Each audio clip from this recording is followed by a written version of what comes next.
Olá, boa noite, a paz a todos, chegando para a meditação na Palavra de Deus, lendo nesta oportunidade 2 versículos, um em Gênesis e outro em Mateus. Em Gênesis, no capítulo 41, o versículo 45, assim está escrito: E chamou Faraó o nome de José Zafenate-Paineia. E este nome, Zafenate-Paineia, significa o Salvador do mundo. Mateus capítulo 1, versículo 21. E dará à luz um filho, e chamarás o seu nome Jesus, porque ele salvará o seu povo dos seus pecados. Aqui temos 2 relatos distintos e semelhantes, não idênticos, mas semelhantes, em muitas situações que vamos nesta oportunidade meditar sobre este comparativo entre a vida de José e a vida de Jesus. Elas se assemelham em várias fases da vida. Nós observamos que José nasceu como sendo o amado do coração do pai. José era o filho de Raquel. Raquel teve 2 filhos, um foi José e o segundo foi Benjamim, quando ela morreu. Mas José era este filho, Raquel era a mulher amada de Jacó, pela qual ele trabalhou para recebê-la e viver com ela. Nós conhecemos toda a história, o que aconteceu com Jacó, mas quero me fixar nesta oportunidade, neste ponto, referindo-se a José. Quando nós vamos à palavra de Deus e encontramos em Gênesis, no capítulo 49, quando já no finalzinho da vida, Jacó, então, reúne os seus filhos e começa a abençoá-los. Era comum os pais fazerem isto, trazerem os filhos para junto de si e declarar sobre cada um deles a bênção que Deus colocasse na sua boca. E para José, nós encontramos aqui no capítulo 49, dos versículos 21 até o versículo de número 26. Diz assim: José é um ramo frutífero junto à fonte. Seus ramos correm sobre o muro. Os frecheiros lhe deram amargura, e o frecharam e aborreceram.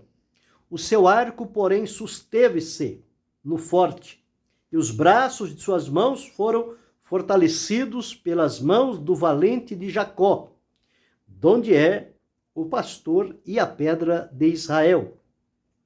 Pelo Deus de teu pai, o qual te ajudará, e pelo Todo-Poderoso, o qual te abençoará, com bênçãos dos céus de cima, com bênçãos do abismo que está embaixo, com bênçãos dos peitos e da madre. As bênçãos de teu pai excederão as bênçãos de meus pais, até a extremidade dos outeiros eternos.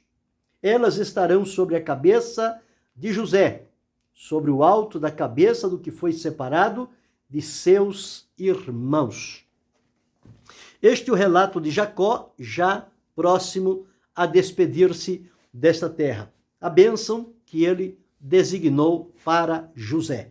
Quando nós observamos e vamos avaliar a história da vida de José e a história da vida de Jesus, como ambos viveram, nós vamos encontrar uma ligação profunda do tipo com o antítipo. José, há tantos séculos antes de Jesus humanizar-se e vir a este mundo, já exemplificava na sua vida várias fases da vida que o Messias prenunciado, quando chegasse, certamente estas coisas iriam fazer parte da vida dele. Por isso que li 2 versos, um do Antigo e outro do Novo. Um referindo-se a José, outro referindo-se a Jesus. Porque não importa aonde quer que comecemos na Escritura, nós sempre precisamos levar o assunto até Jesus. Porque Jesus é o alvo principal, o enviado de Deus para a humanidade. E em Jesus todas as coisas convergem e elas consumam-se em Jesus.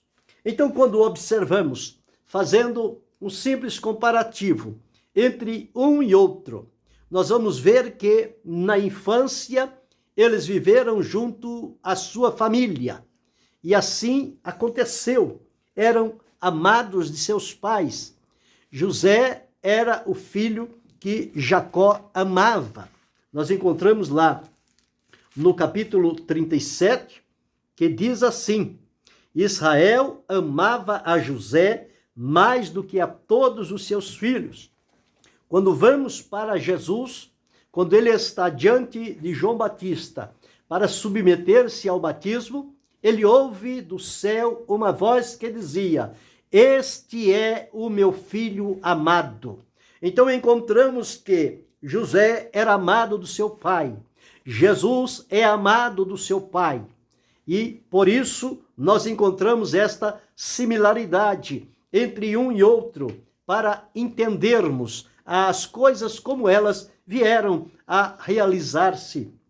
E a partir daí, nós encontramos que José também foi pastor de ovelhas. A Escritura diz que ele apacentava as ovelhas de seu pai Jacó. Era alguém que tinha um trabalho, que tinha uma responsabilidade, que tinha um compromisso diante do seu pai, que era cuidar das ovelhas do seu pai. Jesus Cristo, quando veio, ele disse: Eu sou o bom pastor. O bom pastor dá a vida pelas ovelhas. O Senhor Jesus veio para cuidar das ovelhas de seu pai, que estavam dispersas. Ele disse: Eu fui enviado para as ovelhas perdidas da casa de Israel. Jesus, como pastor, ele veio com esta função para apacentar, reunir, agregar e colocá-la no único aprisco. E ele disse que tinha ovelhas de outro aprisco, que devia também agregá-las a este aprisco, do qual Jesus é o pastor. Então, em José encontramos José pastoreando as ovelhas de seu pai. Em Jesus, pastoreando as ovelhas de seu pai. Em José era o animal. Em Jesus, as ovelhas são as pessoas consideradas diante de Deus como ovelhas, carentes de um pastor, de direção, de alimento, de água, de refrigério, de descanso, de proteção. Este é o importante trabalho que um pastor deve fazer diante das suas ovelhas. E a propósito, aqueles que cuidam do rebanho de Deus nos dias atuais, eles são também denominados de pastores, para apacentar, para cuidar, para defender, para livrar, para alimentar, para levar o alimento, a água, o refrigério, o descanso, o conforto, a esperança. Então, quando estas ações elas não estão se realizando, significa que as ovelhas não estão sendo apacentadas por pastores segundo o coração de Deus. Mas aqui encontramos: José apacentava ovelhas, Jesus apacentou ovelhas, e ele é o nosso sumo pastor, o pastor por excelência. Não há ninguém além de Jesus. Todos os demais se curvam diante de Jesus. Ele é o modelo de pastoreio.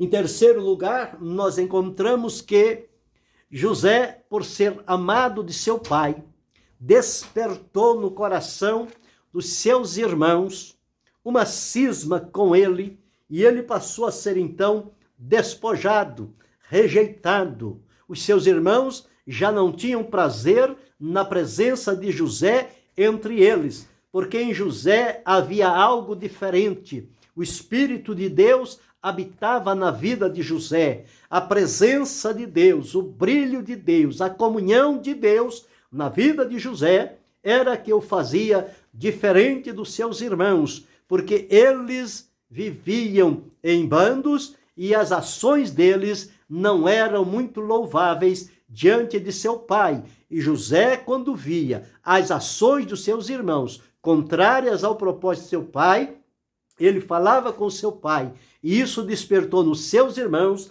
esse despojamento, esta rejeição para com a vida de José. Então, ele foi despojado. A mesma coisa foi Jesus.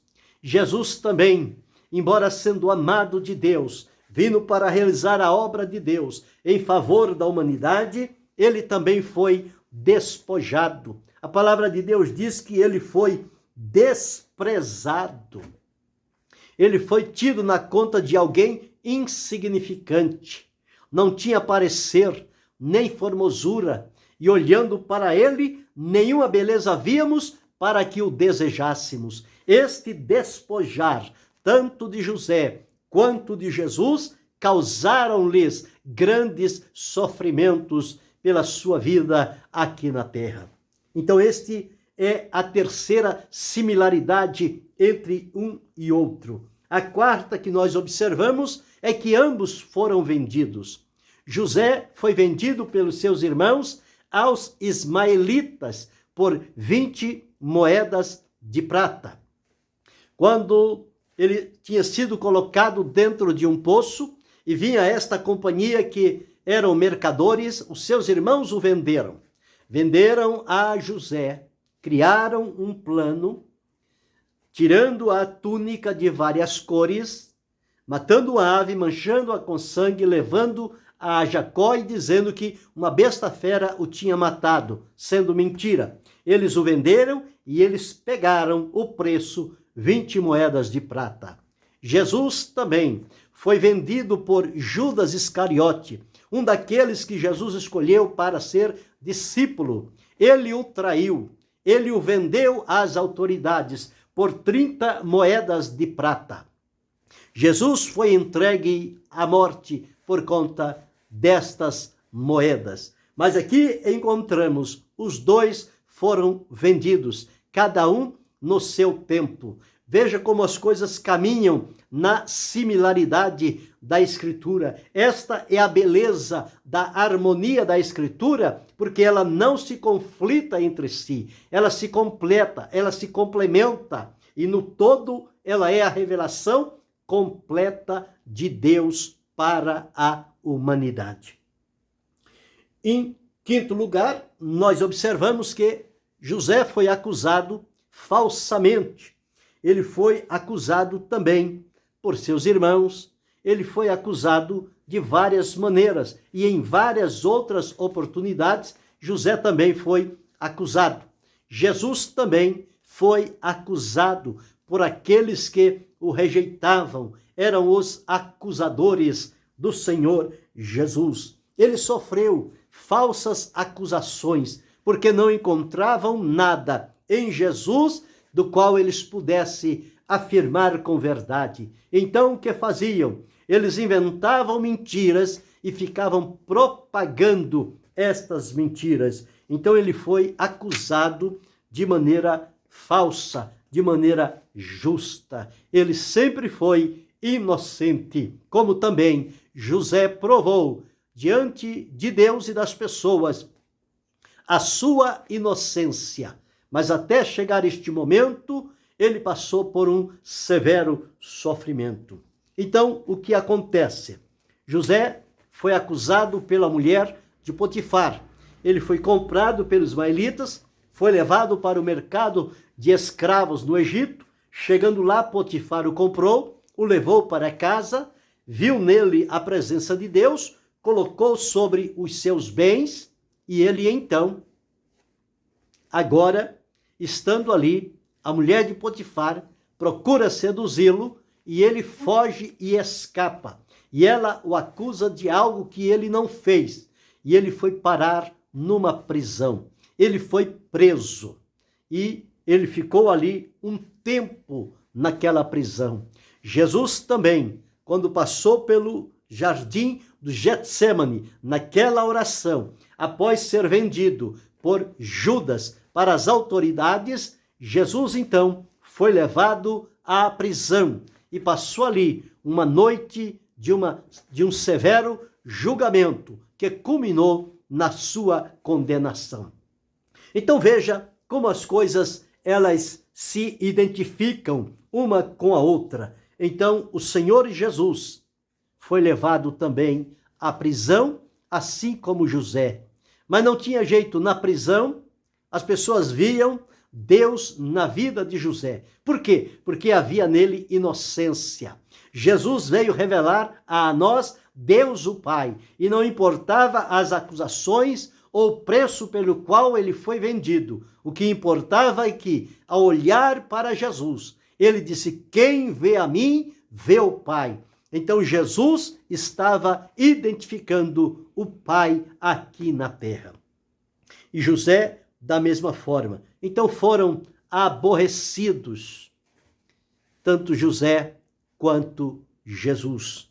Eles sofreram terrivelmente.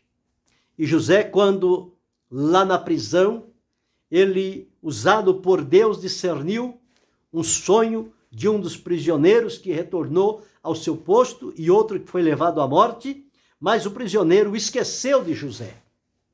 Ele ficou esquecido. E passado um tempo, este José, quando aconteceu um problema no Egito, que ninguém poderia resolver, aquele homem que foi perdoado, ele lembrou-se de José e fez menção de José a Faraó. E Faraó o chama e o recebe. E quando recebe a José, entende que nele há o Espírito de Deus, porque o conselho, a orientação que José deu foi para se prover de mantimento durante o período da fartura, para que no momento da necessidade eles tivessem alimento para se manter e passar pelos tempos difíceis. Assim também, o Senhor Jesus Cristo, ele foi enviado, ele foi chamado por Deus para resolver um problema grave da humanidade, que a mantinha longe, separado da presença de Deus, perdido, irreconciliáveis, errantes pelo mundo, inimigos de Deus. Jesus veio para resolver esta situação.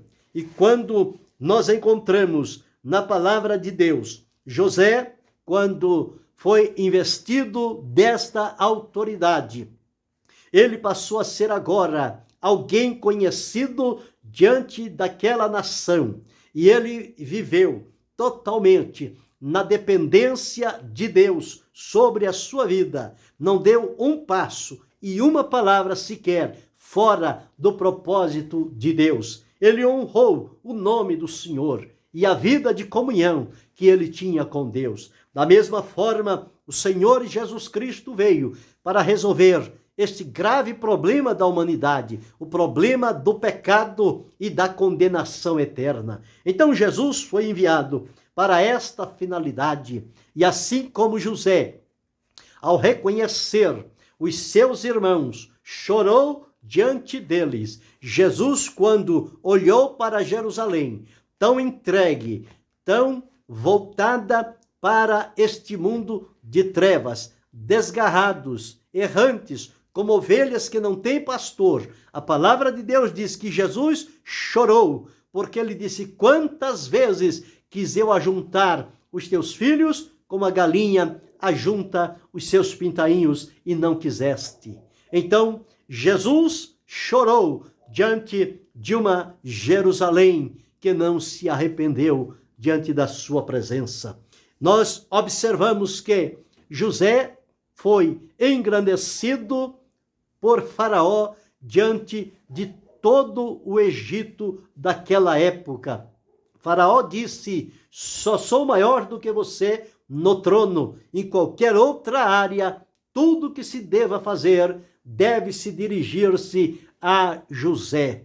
Jesus veio enviado por Deus. Deus, o Pai, abriu mão do seu filho e o enviou e o engrandeceu. E diz que deu a ele um nome sobre todo nome, para que ao nome de Jesus Cristo se dobre todo o joelho dos que estão nos céus, na terra e debaixo da terra, e toda língua confesse que Jesus Cristo é o Senhor, para a glória de Deus Pai. Então nós encontramos, José tornou-se lá, o nome que Faraó lhe deu, Zafenate Paneia, significa Salvador do mundo. O Senhor Jesus, o anjo disse a Maria: por-lhe-ás o nome de Jesus, porque ele salvará o seu povo dos seus pecados. Jesus tornou-se o Salvador da humanidade. E agora todos quantos precisam chegar à presença de Deus, precisam ir diretamente a Jesus. Não há outro a quem recorrer. O único que Deus colocou para resolver esta situação perante o mundo foi Jesus Cristo, o seu Filho amado, poderoso e maravilhoso. Então observamos aí estes pontos de similaridades entre a vida de José e a vida de Jesus, o quanto um sofreu, o quanto o outro sofreu, e no final, depois de todo aquele sofrimento, ambos foram engrandecidos diante da presença de Deus. Porque havia neles pureza, havia neles sinceridade, havia neles inocência, havia neles temor de Deus, havia fidelidade para com Deus. Jesus disse: eu não faço nada que o Pai não venha fazer. Ele demonstrou esta lealdade com o Pai. José demonstrou a sua lealdade para com Deus. E nós observamos quão bem-aventurado foi José e que resultados maravilhosos Deus proveu o Egito através das mãos de José. E quando olhamos para o mundo, observamos quantos benefícios Deus tem colocado diante da humanidade através de Jesus Cristo, seu Filho, que veio para salvar, veio para libertar, veio para curar, veio para transformar. Este Jesus maravilhoso é aquele que nós os servimos. José partiu, o seu nome ficou na história, os seus feitos ficaram registrados. Nós agora, quando lemos, glorificamos a Deus por uma vida de tanto significado como foi a vida de José. Mas, por outro lado, lemos também na Escritura a respeito da vida maravilhosa do Senhor Jesus Cristo, com o despojar-se da sua glória, obedecer a Deus o Pai e vir a esta terra, assumir o nosso lugar na cruz do Calvário, tornar-se assim o Salvador de todo aquele que nele crê. Ele nos salva do pecado, ele nos salva da condenação do pecado, ele nos salva da condenação eterna, ele nos salva de tudo quanto este mundo caótico e desprezível procura oprimir e escravizar as pessoas. Em Jesus encontramos a salvação. Por Jesus somos salvos, libertos e transformados para servi-lo com alegria, com graça, com fé, com amor, com esperança, com temor, com fidelidade. Louvamos a Deus por entregar o melhor que ele tinha, o seu Filho amado Jesus Cristo, que a semelhança de José também pastoreou ovelhas, que a semelhança de José também foi despojado, foi vendido, foi acusado falsamente, foi colocado na prisão, foi aborrecido, teve momento de lágrimas, mas foi engrandecido e tornaram-se o Salvador do mundo. José livrando o Egito de uma derrota, Jesus livrando o mundo de derrotas de caráter eterno. Portanto, se hoje desfrutamos de bênção, de paz, de livramento e de salvação, devemos ser agradecidos a Deus por entregar-nos Jesus Cristo, seu Filho, e por ele assumir o nosso lugar, conforme diz a Escritura, levando ele mesmo em seu corpo os nossos pecados, para que agora, mortos ao pecado, pudéssemos viver para Deus através da justiça praticada por Jesus. Hoje podemos dizer em alto e bom som que estamos salvos, libertos, perdoados, transformados e preparados para a vida eterna, que vamos desfrutá-la na presença de Deus. Isto por Jesus Cristo ter sido enviado para se tornar o Salvador do mundo. O Salvador de todo aquele que nele crê. A identificação diz, porque ele salvará o seu povo dos seus pecados. Só Jesus. Ninguém pode salvar a humanidade do pecado, a não ser unicamente Jesus. Pedro, ao escrever, disse, e em nenhum outro nome há dado, entre os homens, em cima no céu, embaixo na terra, pelo qual devamos ser salvos. O único nome que salva é o nome de Jesus, é o nome na glória, é o nome temido no inferno, é o nome adorado no céu, é o nome respeitado na terra, é o nome de Jesus, nosso grande, maravilhoso e eterno Salvador. Que este comparativo entre as vidas de José e de Jesus possa encher-nos de alegria, de gratidão, de satisfação, de esperança em saber como Deus trabalha ao longo da história e nós encontramos as confirmações daquilo que Deus prometeu e mostrou em figura, em exemplos humanos, o que aconteceria com o seu Filho Jesus Cristo, quando ele passasse a pisar por esta terra de maneira fisicamente. Jesus veio, Jesus enfrentou todos esses contratempos, mas não recuou, não se lamentou, não desistiu, não voltou atrás, à semelhança de José. Eles tinham os olhos voltados para a eternidade. Portanto, Jesus veio e assumiu o lugar na cruz. Mesmo insultado e provocado a desprezar a cruz, ele não o fez. Ele manteve-se ali, ficou firme e fiel. E ao chegar o momento, ele disse, Pai, está consumado a obra que me deste a fazer. E dito isto, rendeu o Espírito, selou para sempre a obra da redenção. Que hoje eu e você, nós desfrutamos os benefícios do sacrifício santo, poderoso e maravilhoso de Jesus, que Deus o Pai colocou à disposição de toda a humanidade. Infelizmente, nem todos creem, mas um grande número estão ouvindo sobre Jesus, estão crendo nele, confessando-o como Senhor e Salvador, estão sendo libertos, transformados, abençoados e recebendo a promessa da vida eterna. Que possamos seguir por este caminho, com temor e fidelidade até o fim, lembrando tudo isto, o que aconteceu com o Senhor Jesus, ficou marcado na história. E o que ficou marcado?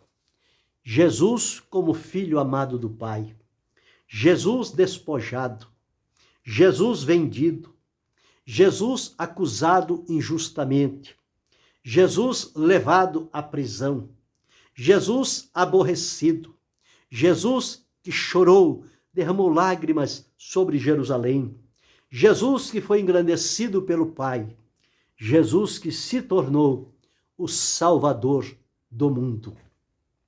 Que não esqueçamos nunca estas verdades a respeito de Jesus e que o tenhamos como nosso Senhor e Salvador por toda a eternidade. E que Deus em Cristo Jesus continue abençoando-nos, não só hoje, mas para todo sempre.